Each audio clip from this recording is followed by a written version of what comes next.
Bab 21. Penyesalan John. Valet mengernyit, siapa yang datang malam-malam begini? Padahal salju sedang turun, dan harusnya duduk diam di rumah dengan segelas minuman hangat. Apa jangan-jangan Rahel? Anak itu kebiasaan. Gerutu Valet. Ia lalu beranjak berdiri dan berjalan menuju pintu. Valet mengintip siapa yang datang, sesaat ekspresi wajah Valet langsung berubah melihat wajah seseorang di balik pintu. Bagaimana pria itu bisa tahu aku ada di sini? Gumam Valet. Ia jadi malas untuk membuka pintu. Tak kunjung dibuka padahal bel sudah berkali-kali ditekan, orang di luar kembali mengetuk pintu. Valet, buka pintunya. Daddy tahu kamu ada di dalam. Ucap pria itu dengan tegas. Dia adalah John, ayah kandung Valet. Valet awalnya enggan bertemu pria itu, bahkan selama 3 tahun Valet tidak pernah bertemu lagi dengannya. Valet juga tidak pernah menghadiri acara keluarga, terakhir kali ia datang saat pertama menikah dengan Kif, dan di sana anak-anak tiri ayahnya mempermalukannya karena ia datang sendiri tidak bersama Kif. Membuang nafasnya perlahan, akhirnya Valet menarik pintunya perlahan. Dan muncullah John dengan 2 pengawal. Dari mana Anda tahu aku di sini? Ketus Valet. John nampak marah dengan ucapan Valet yang menyebutnya, Anda. Padahal John ini ayah kandungnya. Apa sekarang kau lupa, kalau aku ini dadimu? Di mana sopan santunmu? Sahut John dengan kesal. Valet memutar bola matanya malas, tangannya dilipat di perut. Apa Anda masih mengakui, kalau aku ini putrimu? Sahut Valet tak mau kalah. Valet, bentak John. Valet tidak takut sama sekali dengan bentakan John, baginya dari dulu sudah biasa. Dari semenjak mominya meninggal, karena John diam-diam menikah lagi. Hubungan anak dan ayah itu langsung renggang seketika. John membuang nafasnya dengan gusar, ia tidak bisa terus bersikap seperti itu kepada Valet. Karena Valet itu anak yang keras kepala dan tidak mudah diatur. Daddy mendengar, kalau kamu sudah bercerai dari Kif Aaron. Bukan urusan Anda, sahut Valet. Tentu saja ini urusan Daddy, karena kamu putri Daddy. Daddy kesini mau menjemput kamu, karena sekarang kamu bukan lagi bagian keluarga Aaron. Ucap John, sejujurnya, ia sangat merindukan putrinya dan gengsi yang tinggi. Apalagi karena desakan istri barunya itu, ia selalu mengabaikan Valet dan akhirnya Valet merasa kalau dirinya tidak dianggap lagi dalam keluarga Aurora. Valet seketika menatap ayah kandungnya, ia tersenyum tipis. Menjemputku, untuk apa? Aku bisa hidup sendiri, sahut Valet. John tahu, Valet masih marah karena ia mengabaikannya selama bertahun-tahun. Bahkan mencoret Valet dalam daftar keluarga Aurora. Meskipun John memiliki anak dari istri sambungnya, namun tetap saja dia menyayangi Valet. Apalagi Valet adalah anaknya Aurora, wanita yang dulu sangat John cintai. Dan wajah Valet sangat mirip dengan Aurora. Terlebih, Aurora yang memiliki seluruh asetnya. Tanpa Aurora, John bukan siapa-siapa, hanya karyawan biasa yang kebetulan menikah dengan gadis yatim piatu yang kaya raya. Hari-hari John selalu dihantui rasa bersalah kepada mominya Valet. Karena saat Aurora masih hidup, John sudah berpacaran dengan janda anak 2 yang sekarang menjadi istrinya. Aurora mengetahui perselingkuhannya, karena terlalu mencintai John, wanita itu tidak bisa melakukan apapun, terlebih John mengancam akan menceraikannya dan tidak akan mengakui Valet sebagai putrinya. Aurora jatuh sakit selama beberapa tahun, dan nyawanya tidak dapat tertolong saat usia Valet masih remaja. Bahkan baru duduk di bangku kelas 3 SMP. Valet mengetahui pengkhianat ayahnya lewat buku harian mominya, dan semenjak saat itu, ia sangat membenci John dan istri barunya, bahkan ketiga saudara tirinya. Mau tidak mau, kamu harus ikut Daddy pulang. Tegas John. Enggak, sampai kapanpun, aku enggak akan pulang ke rumah Anda. Aku bisa hidup sendiri. Sahut Valet tak kalah tegasnya. Valet, kamu jangan keras kepala.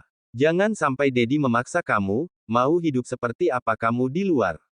Kamu ini terbiasa tinggal di rumah mewah, dan berkecukupan. Dengan penghasilan yang tidak seberapa, mana bisa kamu hidup di sini? Asal John tahu saja, penghasilan Valet 1 tahun bahkan bisa membeli rumah mewah. Namun John taunya Valet hanyalah karyawan biasa di boutique, itu pun taunya dari mata-mata yang ia kirim untuk mengintai dan menjaga putrinya. Lebih baik aku jadi gelandangan di luar, daripada tinggal di rumah yang banyak ularnya. Valet, kamu benar-benar menguji kesabaran Daddy. Geram John sambil mengepalkan tangannya. Kalau bukan karena khawatir Valet itu putrinya, sudah tentu John akan membiarkan Valet hidup sesukanya, bahkan tidak akan jauh-jauh datang ke apartemen Valet yang tidak ada kesan mewahnya. Kalau begitu, silakan pergi dari sini. Ucap Valet mempersilahkan. John melihat anak buahnya yang nampak diam saja menyaksikan tanpa tahu harus melakukan apa, dan tentu menunggu perintah darinya. Kalian cuma bisa melihat. Sekarang bawa putriku pulang. Titah John dengan kesalnya. Kesal pada Valet dan anak buahnya. Dua pengawal itu saling menatap dan bingung lalu kemudian mengangguk. Nona muda, mari ikut kami. Mereka ingin menyentuh tangan Valet, tapi Valet dengan cepat menghindari. Jangan menyentuhku, tuding Valet dengan marah. Valet menatap dadinya dengan marah dan kesal, seumur hidupku aku akan membencimu kalau sampai mereka menyentuhku. Mundur, sahut John memerintah dua pengawalnya. Daddy melakukan semua ini demi kebaikan kamu. Pulang baik-baik dengan Daddy, Daddy akan menulis lagi nama kamu di keluarga. Aku nggak mau, dan aku nggak peduli meskipun aku bukan lagi keluargamu. Jangan mencampuri urusanku, dan hidupku. Sekarang pergi dari sini, atau aku tidak akan menganggapmu lagi sebagai ayahku. Tegas Valet. John kehabisan kata-kata untuk beradu mulut dengan putrinya sendiri. Valet bukan hanya mirip wajahnya dengan Aurora, tapi sikapnya, pendiriannya, bahkan keras kepalanya juga sama. Sungguh, Valet memang titisan dari mominya. John membuang nafasnya pasrah. Oke, Daddy pergi. Tapi kalau kamu sudah tenang, pulanglah ke rumah. Ucap John dengan tenang. Valet diam saja, John lalu pergi dan disusul pengawalnya di belakang yang menguntit. Valet menghembuskan nafasnya lalu menutup pintu. Valet sangat kesal dengan sikap dadinya yang tidak pernah berubah.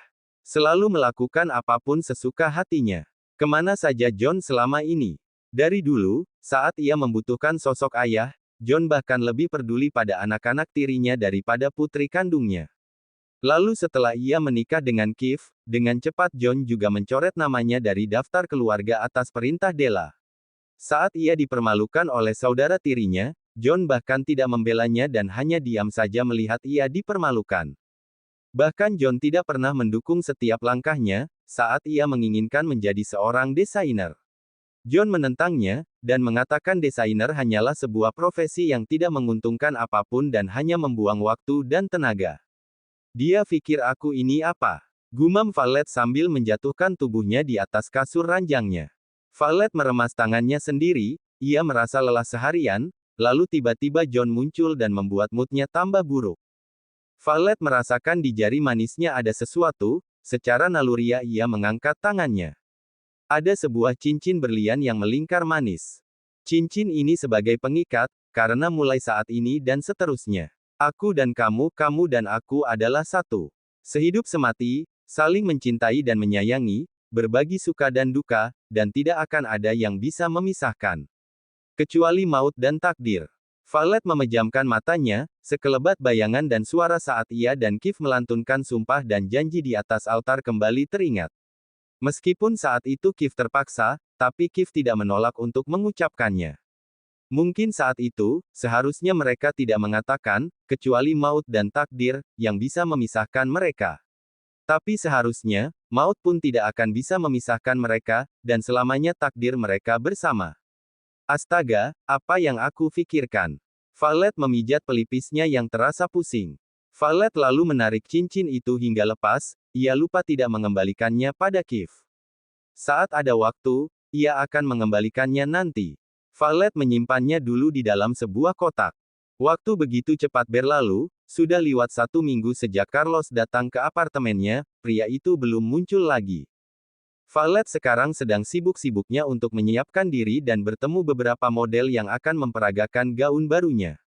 Sedangkan beberapa hari lagi, acara besar yang mengundang banyak pengusaha sukses dan ratusan orang akan segera digelar di sebuah hotel bintang 7 di Winsdom.